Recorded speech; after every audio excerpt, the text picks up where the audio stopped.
গতকাল ঐক্যমত্য কমিশনের সঙ্গে যখন সর্বদলীয় বৈঠক হলো, সেই বৈঠকে অনেক কিছুই হয়েছে। বিএনপি নেতার সঙ্গে এনসিপি আহ্বায়কের তর্কাতর্কি হয়েছে। এরকম ঘটনা যখন আমরা দেখেছি, তখন আরেকটা বড় ঘটনা গতকালকে ঘটেছে। এই বৈঠক এবং সরকারের সর্বশেষ অবস্থান সেটা নিয়ে একেবারেই সন্তুষ্ট না বিএনপি অন্যান্য দলের মতো। এবং গত রাতে বিএনপির স্থায়ী কমিটির জরুরি মিটিং হয়েছে। সেই জরুরি মিটিংয়ে বেশ কিছু সিদ্ধান্ত নেওয়া হয়েছে। সেই সিদ্ধান্তগুলো তারা কার্যকর করতে পারবে? সেই সিদ্ধান্তগুলো মন্থর গতির সিদ্ধান্ত হলো নাকি দ্রুত গতির সিদ্ধান্ত হলো, সেটা একটা প্রশ্নবোধক চিহ্ন তো থাকবেই।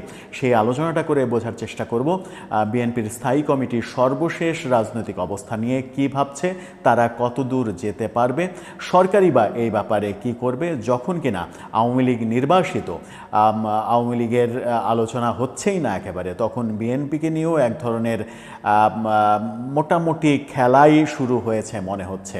সেই আলোচনাটা করার চেষ্টা করবে এই ভিডিওতে। থাকবেন পলিটিক্স টিভির নিয়মিত আয়োজনে।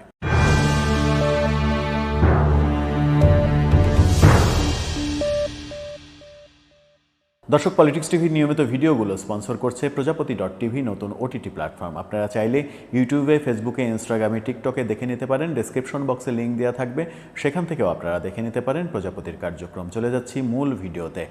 বলছিলাম গতকালকে যে ঐক্যমত্য কমিশনের সঙ্গে সর্বদলীয় বৈঠক হলো, সেখানে অপ্রীতিকর কিছু ঘটনা ঘটেছে এবং তার প্রেক্ষাপটে সরকারের উপরে যার পর নাই ক্ষুব্ধ বিএনপি।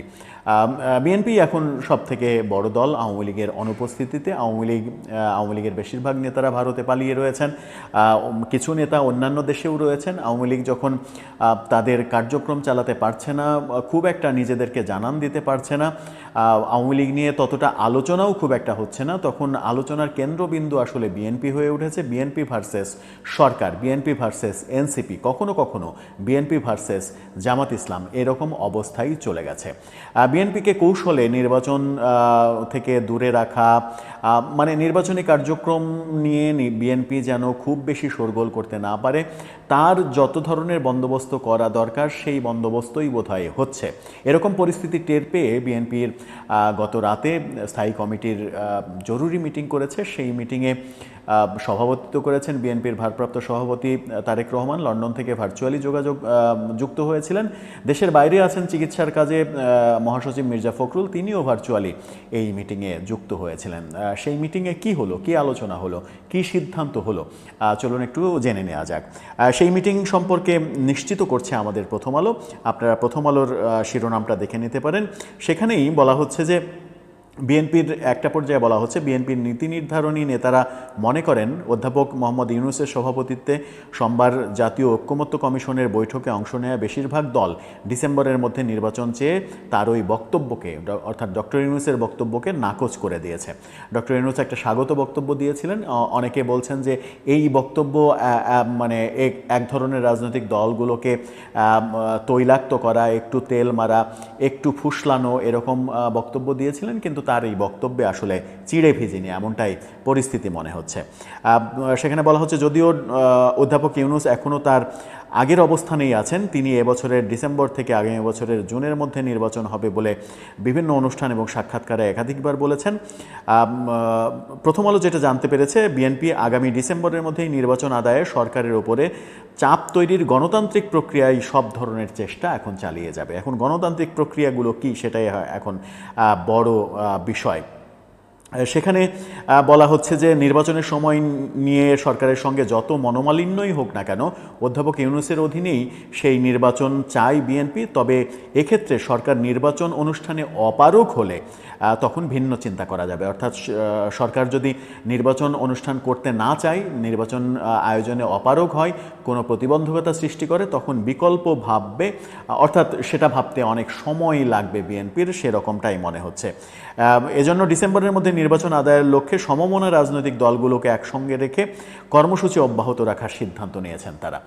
সমমনা যারা রাজনৈতিক দল আছে, অর্থাৎ গত পরশুদিনের বৈঠকেই আমরা যখন 2 তারিখের বৈঠকে যখন দেখেছি যে 26টি দলের মধ্যে 23টি দলই ডিসেম্বরে কিংবা তারও আগে নির্বাচনের কথা বলছে, সেই সকল দল এবং এছাড়াও নিবন্ধিত অনিবন্ধিত যারা সমমনা দল রয়েছে তাদের সঙ্গে এক ধরনের জোটবদ্ধ হয়ে এই কার্যক্রমে সরকারের বিরুদ্ধে যেন জোরালো জনমত তৈরি করা যায় সেরকম পদক্ষেপই নেবে। কিন্তু সেরকম পদক্ষেপ কি আন্দোলনের মতো পদক্ষেপ, সেটা বিএনপির তরফ থেকে খুব একটা স্পষ্ট বোঝা যায়নি। তারা বলেছেন এছাড়া তাদের মধ্যে আলোচনা হয়েছে উচ্চ আদালতে রায়ের পরে ইশরাক হোসেনকে ঢাকা সিটির মেয়র সেখানে শপথ না পড়ানোর সমালোচনা করা হয়েছে। বিএনপির নেতারা মনে করেন অতীতে ফ্যাসিবাদী শেখ হাসিনার সরকার যা করেছে এই সরকার একই কাজ করছে। খুবই সিগনিফিক্যান্ট একটা ব্যাপার, সেটা হচ্ছে যে এই সরকারকে বিএনপি শেখ হাসিনা সরকারের সঙ্গে তুলনা করেছে। শেখ হাসিনা সরকার যা ছিল এই সরকারও তাই। তাহলে আমরা নতুন রাজনৈতিক বন্দোবস্ত কোথায় পেলাম? তাহলে আমরা নতুন স্বপ্ন কিভাবে দেখব? নতুন স্বপ্নের গল্প এত হচ্ছে, সেই গল্পের বাস্তবতা কই? সেটা একটা বড় প্রশ্ন। যখন বিএনপি এই সরকারকে আওয়ামী লীগের সঙ্গে তুলনা করে, তখন যদি কেউ বলে ফেলে আগেই তো ভালো ছিলাম, এরকম সুর চারিদিকে শোনা যাচ্ছে, আগেই তো ভালো ছিলাম, আগে এত অস্থিরতা ছিল না, তাহলে কি তারা কি খুব একটা দোষ করবেন কিংবা তারা কি ফ্যাসিবাদের দোষর হিসেবে আখ্যা পাবেন? সেই প্রশ্ন উঠে আসবে। বিএনপির স্থায়ী কমিটির সদস্য ইকবাল হাসান মাহমুদ প্রথম আলোকে যেটা বলেছেন আমরা মনে করি ডিসেম্বরের মধ্যে নির্বাচন অনুষ্ঠানে কোনো প্রতিবন্ধকতা নেই, কারণ দ্রুত সময়ের মধ্যে নির্বাচন না হলে দেশের জন্য ক্ষতি হবে।